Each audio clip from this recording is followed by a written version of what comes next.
The bop is a type of social dance.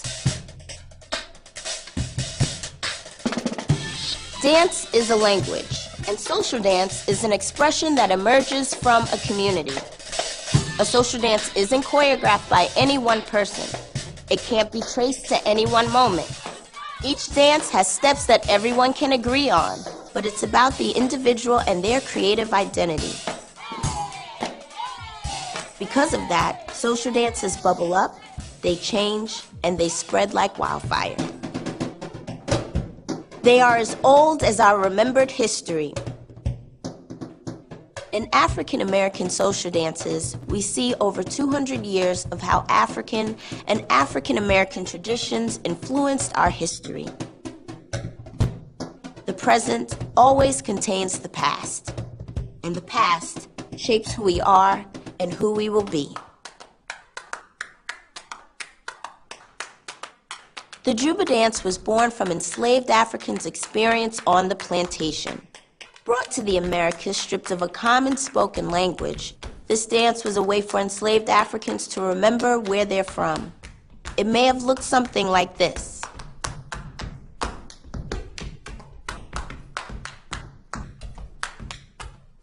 Slapping thighs, shuffling feet, and patting hands. This was how they got around the slave owner's ban on drumming. Improvising complex rhythms, just like ancestors did with drums in Haiti or in the Yoruba communities of West Africa. It was about keeping cultural traditions alive and retaining a sense of inner freedom under captivity. It was the same subversive spirit that created this dance. The cakewalk, a dance that parodied the mannerisms of Southern high society, a way for the enslaved to throw shade at the masters. The crazy thing about this dance is that the cakewalk was performed for the masters, who never suspected they were being made fun of.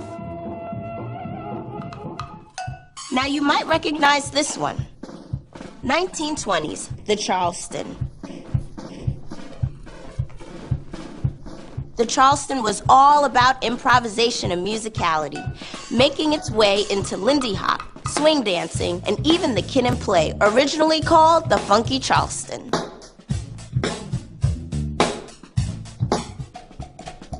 Started by a tight-knit black community near Charleston, South Carolina, the Charleston permeated dance halls where young women suddenly had the freedom to kick their heels and move their legs.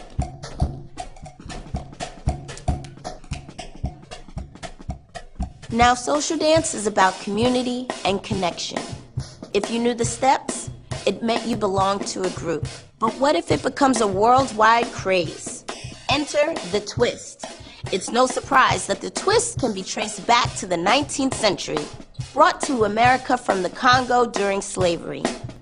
But in the late 50s, right before the Civil Rights Movement, the twist is popularized by Chubby Checker and Dick Clark. Suddenly, everybody's doing the twist. White teenagers, kids in Latin America, making its way into songs and movies. Through social dance, the boundaries between groups become blurred. The story continues in the 1980s and 90s. Along with the emergence of hip-hop, African-American social dance took on even more visibility, borrowing from its long past, shaping culture and being shaped by it.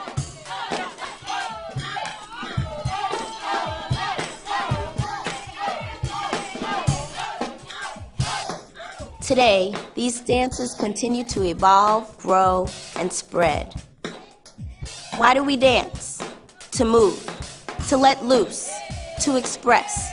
Why do we dance together? To heal, to remember, to say, we speak a common language. We exist and we are free.